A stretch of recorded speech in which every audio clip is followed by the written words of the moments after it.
Friends, welcome to my channel education point. Friends, आप लोग में से जो भी प्रयोगशाला परिचारक परीक्षा की तैयारी कर रहे हैं उनके लिए ये क्लास काफी इम्पोर्टेंट होने वाली है, क्योंकि प्रयोगशाला परिचारक परीक्षा के साइंस सिलेबस में केमिस्ट्री का जो टॉपिक है अधातु, उससे संबंधित एमसीक्यूज देखेंगे हम इस वीडियो में। इसमें उन चुने हुए प्रश्नों को लिया गया है मैं, जो कि आपके एग्जाम पॉइंट ऑफ व्यू से काफी इम्पोर्टेंट है। तो इस वीडियो को एंड तक जरूर देखिएगा, और ये वीडियो आपको पसंद आए, आपके एग्जाम पॉइंट ऑफ व्यू से थोड़ी भी आपको हेल्पफुल लगे, तो वीडियो को लाइक और शेयर करना बिल्कुल मत भूलिएगा अपने दोस्तों के साथ। चलिए देखते हैं पहला क्वेश्चन। निम्नलिखित में किससे किसमें कार्बन नहीं है पूछा है ना। ऑप्शन ए हीरा, option B graphite, option C कोयला, ऑप्शन डी उपरोक्त में से कोई नहीं। तो किसमें कार्बन नहीं है पूछा है, ध्यान देंगे, तो वो हो जाएगा आपका ऑप्शन डी, उपरोक्त में से कोई नहीं। ठीक है, क्योंकि हीरा में भी होता है, ग्रेफाइट में भी होता है और कोयला में भी होता है। लेकिन याद रखेंगे, हीरा और जो ग्रेफाइट है ये कार्बन के अपरूप माने जाते हैं। ठीक है, अपरूप होते हैं, याद रखिएगा। नेक्स्ट क्वेश्चन देखते हैं। निम्नलिखित पदार्थों को उनके पहली बार प्रयोगशाला में संश्लेषण के काल क्रमानुसार व्यवस्थित कीजिए। मतलब कि इस क्वेश्चन में आपसे ये पूछा जा रहा है कि किसकी खोज पहले हुई है इन चारों ऑप्शन में से। ठीक है, ऑप्शन ए है ब्लैक गोल्ड की, ऑप्शन 2 है फुलरिन की, ऑप्शन 3 है ग्राफीन और ऑप्शन 4 है आपका केवलार। ये कूट वाले प्रश्न है जो कि अभी भर्ती परीक्षाओं में काफी पूछे जा रहे हैं, तो इसको ध्यान दीजिएगा, वेरी इंपॉर्टेंट है ये आपका कूट दिया है, वीडियो को पॉज कर लीजिएगा और देख लीजिएगा ऑप्शन। इसका सही ऑप्शन हो जाएगा आपका ऑप्शन बी। ठीक है, पहले आपका होगा केवलार। ठीक है, ये आपका पहले नंबर पे है। ठीक, उसके बाद है आपका फुलरिन। ठीक है, ये दूसरे नंबर पे है इसकी खोज। तीसरा आपका हो जाएगा ग्राफीन, और लास्ट है आपका ब्लैक गोल्ड। ठीक है, याद रखेंगे, इसलिए 4, 2, 3 और 1 जो ऑप्शन बी है ये इसका सही आंसर है। नेक्स्ट क्वेश्चन देखते हैं।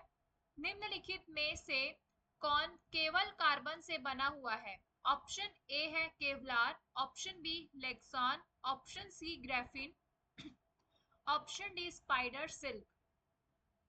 तो इन चारों में से कौन है जो केवल कार्बन से बना हुआ है पूछा है, तो वो है आपका ग्राफीन। याद रखेंगे, ग्राफीन जो है वो केवल कार्बन से बना हुआ है।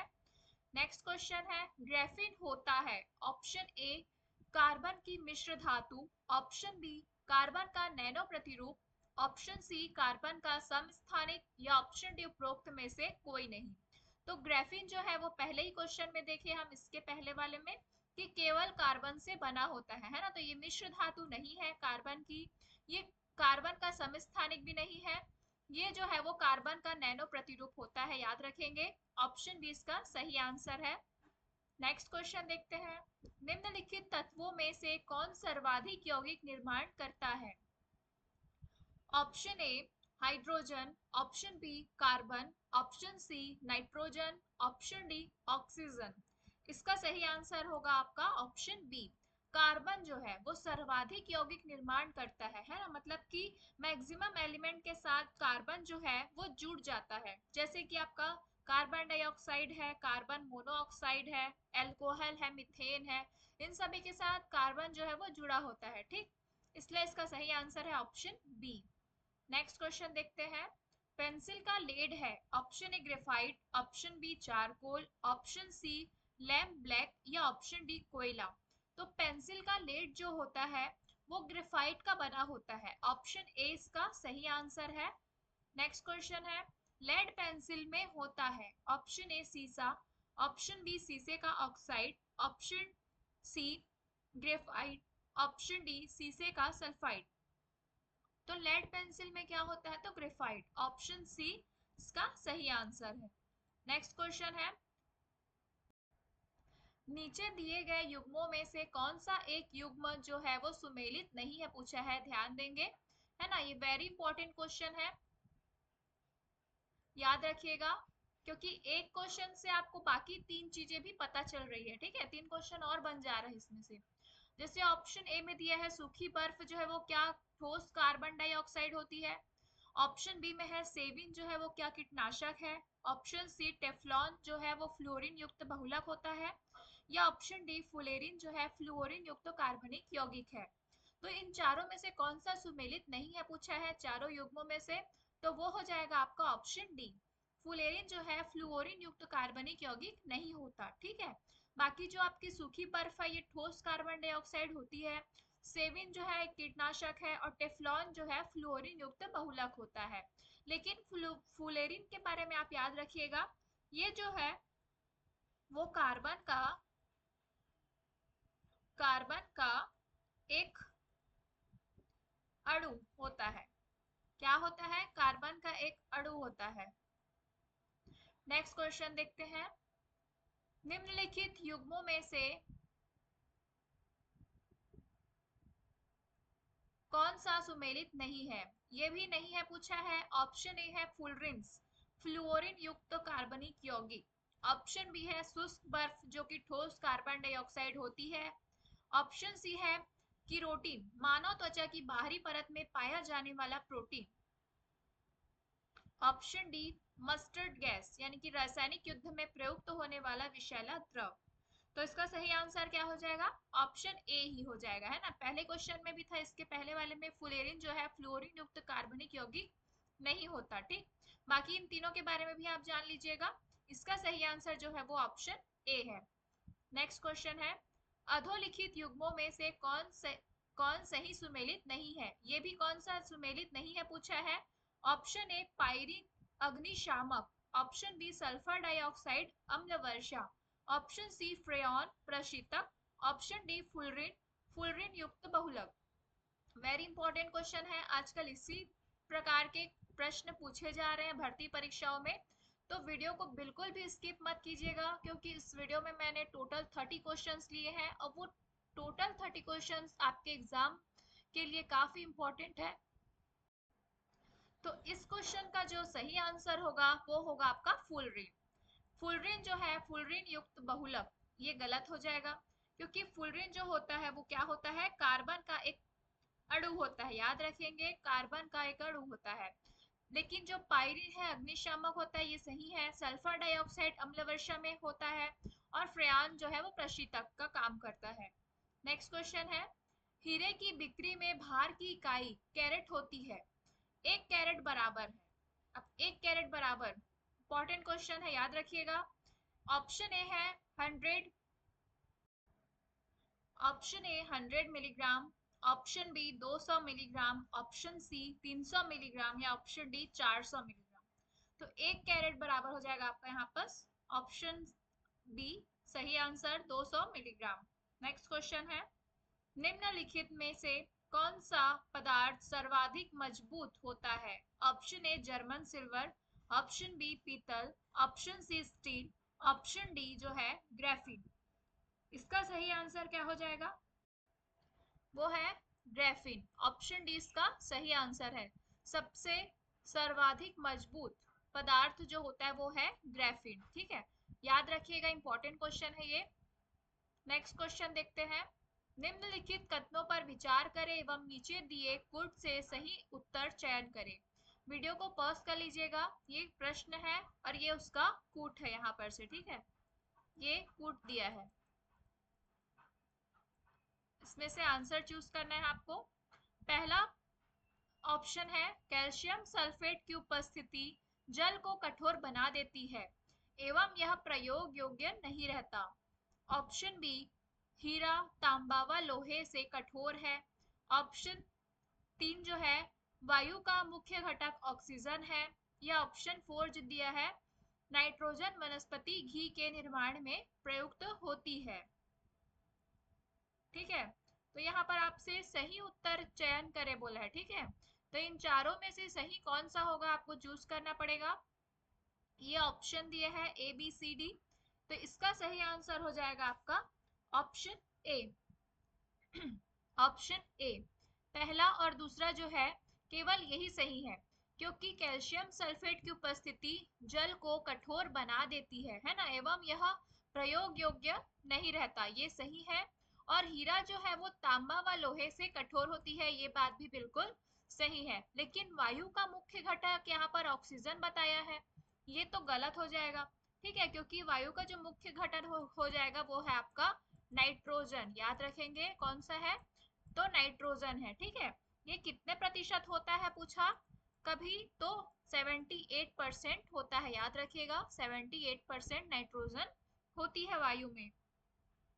और ऑप्शन 4 है नाइट्रोजन वनस्पति घी के निर्माण में प्रयुक्त होती है, ये भी गलत हो जाएगा। ठीक है, क्योंकि वनस्पति घी के निर्माण में निकेल का यूज होता है, तो ये दोनों गलत है और पहला दूसरा जो है वो सही है, इसलिए इसमें सही आंसर है ऑप्शन ए। नेक्स्ट क्वेश्चन देखते हैं। भारी मशीनों के उपयोग के लिए स्नेहक कौन सा है? Option A bauxite, option B phosphorus, option C graphite या ऑप्शन डी सिलिकॉन ऑयल। इसका सही आंसर है ऑप्शन सी ग्रेफाइट। भारी मशीनों के उपयोग के लिए स्नेहक कौन सा है, तो वो है आपका ग्रेफाइट। नेक्स्ट क्वेश्चन है, निम्नलिखित में से किस एक स्नेहक लुब्रिकेंट के रूप में भी प्रयोग किया जाता है? ठीक है, स्नेहक या उसे हम स्नेहक और उसे हम क्या कहते हैं, लुब्रिकेंट के नाम से भी जानते हैं स्नेहक को। ठीक है, ऑप्शन ए है cuprite, option B graphite, option C hematite या ऑप्शन डी क्रायोलाइट। तो इस स्नेहा के रूप में हम किसे जानते हैं, तो ग्रेफाइट को। ठीक है, ऑप्शन बी इसका सही आंसर हो जाएगा। नेक्स्ट क्वेश्चन है, निम्न में से किसे शुष्क बर्फ कहते हैं? वेरी इंपॉर्टेंट क्वेश्चन है, याद रखिएगा, इसे पूछ सकता है आपके एग्जाम में। ऑप्शन ए दिया है निर्जलित बर्फ, ऑप्शन बी पहाड़ों पर पड़ी बर्फ या ऑप्शन सी ठोस कार्बन डाइऑक्साइड या ऑप्शन डी कार्बन ठोस कार्बन मोनोऑक्साइड। तो शुष्क बर्फ हम किसे कहते हैं, तो वो है आपका ठोस कार्बन डाइऑक्साइड को कहते हैं।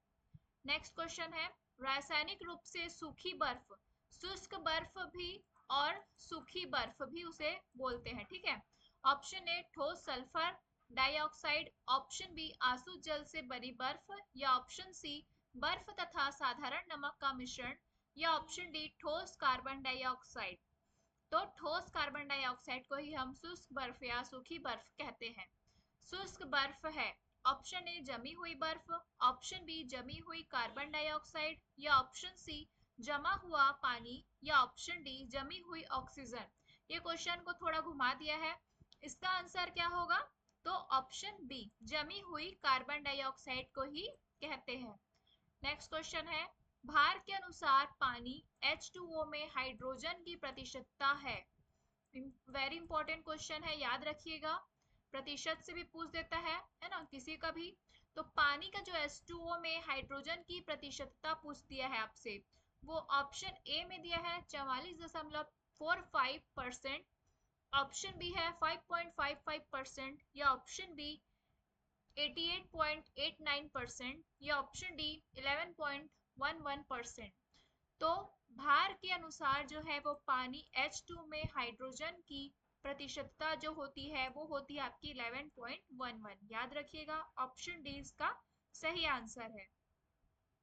नेक्स्ट क्वेश्चन है, भारी पानी वह पानी होता है, ऑप्शन ए जिसका तापमान 4 डिग्री सेल्सियस पर स्थिर रखा जाता है, ऑप्शन बी जिसमें कैल्शियम और पोटेशियम के अविलय लवण होते हैं, ऑप्शन सी जिसमें हाइड्रोजन का स्थान आइसोटोप ले लेता है या ऑप्शन डी जिसमें ऑक्सीजन का स्थान उसका आइसोटोप ले लेता है। इंपॉर्टेंट क्वेश्चन है ये भी, भारी पानी क्या होता है पूछा है ना। इन चारों ऑप्शन में से इसका सही आंसर होगा ऑप्शन सी, जिसमें हाइड्रोजन का स्थान जो है आइसोटोप ले लेते हैं।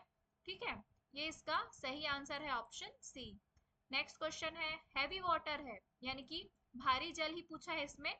ऑप्शन ए अधिक सम्मिश्रित हवा होती है, ऑप्शन बी हाइड्रोजन के स्थान पर ड्यूटेरियम होता है, ऑप्शन सी अधिक घुले हुए खनिज और लवण होते हैं या ऑप्शन डी जैविक अशुद्धताएं होती है। इसका भी आंसर क्या हो जाएगा, ऑप्शन बी हाइड्रोजन के स्थान पर ड्यूटेरियम होता है ना, क्योंकि इसमें बोला है जिसमें हाइड्रोजन का स्थान जो है आइसोटोप ले लेते हैं, है ना। तो आइसोटोप कौन सा, तो ड्यूटेरियम। तो हाइड्रोजन के स्थान पर इसमें क्या होता है, ड्यूटेरियम होता है, याद रखिएगा भारी जल में। नेक्स्ट क्वेश्चन देखते हैं, निम्न में से किसने भारी पानी की खोज की, option A Heinrich Hertz, option B H.C. Urey, option C J Mendel या ऑप्शन डी जोसेफ प्रिस्टले। इसका सही आंसर है ऑप्शन बी, एच सी उरे। ठीक है, इन्होंने भारी पानी की खोज की, याद रखिएगा, एच सी उरे। ठीक है, नेक्स्ट क्वेश्चन है, भारी पानी का अणु भार होता है, वेरी इंपॉर्टेंट क्वेश्चन है, भारी पानी का अणु भार होता है, option A 18, option B 20, option C 36, option D 54। इसका सही आंसर हो जाएगा ऑप्शन बी 20। भारी पानी का अणु भार होता है 20। नेक्स्ट क्वेश्चन है, पानी की स्थायी कठोरता के लिए निम्न में से कौन उत्तरदायी है? ऑप्शन ए कैल्शियम और मैग्नीशियम के क्लोराइड व सल्फेट्स, ऑप्शन बी कैल्शियम का बाइकार्बोनेट, ऑप्शन सी मैग्नीशियम का बाइकार्बोनेट, या ऑप्शन डी सिल्वर और पोटेशियम के क्लोराइड्स। वेरी इंपॉर्टेंट क्वेश्चन है, आपको वीडियो देखकर समझ आ ही रहा होगा कि इसी प्रकार के क्वेश्चंस आपके एग्जाम में पूछे जा रहे हैं।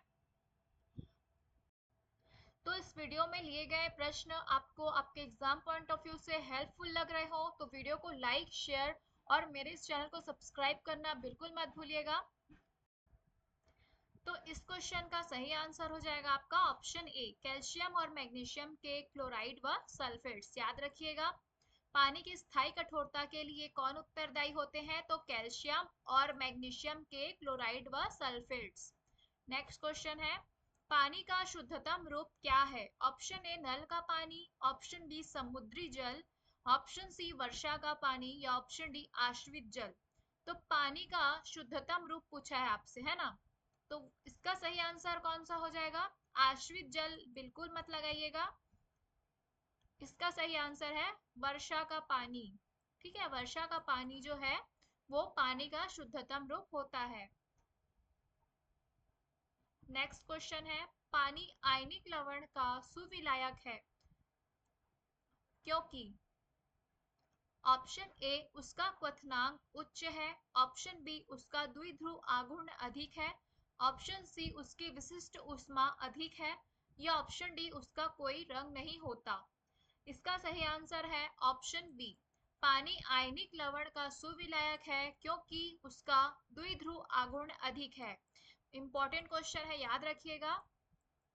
नेक्स्ट क्वेश्चन है, जल किसी अन्य द्रव की अपेक्षा अधिक पदार्थों को खोल सकता है क्योंकि ऑप्शन ए इसकी प्रकृति द्विध्रुवीय है, ऑप्शन बी यह ऊष्मा का सुचालक है, ऑप्शन सी इसकी विशिष्ट ऊष्मा का मान उच्च होता है, ऑप्शन डी यह हाइड्रोजन का एक ऑक्साइड है। तो जल किसी अन्य द्रव की अपेक्षा अधिक पदार्थों को घोल सकता है, यहाँ पर घोल होगा ना, घोल सकता है। तो इसका सही आंसर है ऑप्शन ए, इसकी प्रकृति जो है द्विध्रुवीय होती है। नेक्स्ट क्वेश्चन, अशुद्ध जल से बड़ी मात्रा में पेयजल तैयार किया जाता है। ऑप्शन ए निर्वलीकरण द्वारा, ऑप्शन बी आसवन द्वारा, ऑप्शन सी आयन आदान प्रदान द्वारा, या ऑप्शन डी निथार कर। इसका सही आंसर है ऑप्शन ए निर्वलीकरण द्वारा। ठीक है, ऑप्शन ए इसका सही आंसर है, याद रखिएगा, निर्वलीकरण के द्वारा अशुद्ध जल से बड़ी मात्रा में पेयजल तैयार किया जाता है। नेक्स्ट क्वेश्चन है, निम्नलिखित में से कौन सी गैस पीने के पानी को शुद्ध करने के लिए प्रयोग में लाई जाती है? कौन सी गैस पूछा गया है आपसे? Option A helium, option B chlorine, option C fluorine, option D carbon dioxide. Very important question है, इसको तो जरूर से याद रखिएगा क्योंकि इसमें बहुत ज्यादा कंफ्यूजन हो जाता है क्लोरीन और फ्लोरीन में, है ना? तो इसका सही आंसर क्या है? तो क्लोरीन है, याद रखिएगा, क्लोरीन जो है, ठीक है, क्लोरीन है इसका सही आंसर।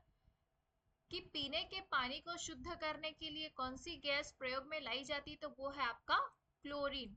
याद रखिएगा, क्लोरीन। ठीक है, नेक्स्ट क्वेश्चन है, समुद्री जल को शुद्ध जल में किस प्रक्रिया द्वारा बदला जा सकता है? ये भी वेरी इंपॉर्टेंट क्वेश्चन है, याद रखिएगा।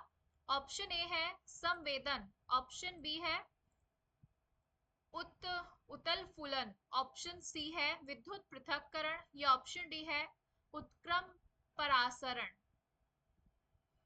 ठीक है, तो इसका सही आंसर हो जाएगा ऑप्शन डी, उत्क्रम परासरण के द्वारा समुद्री जल को शुद्ध जल में उत्क्रम परासरण की प्रक्रिया के द्वारा बदला जा सकता है।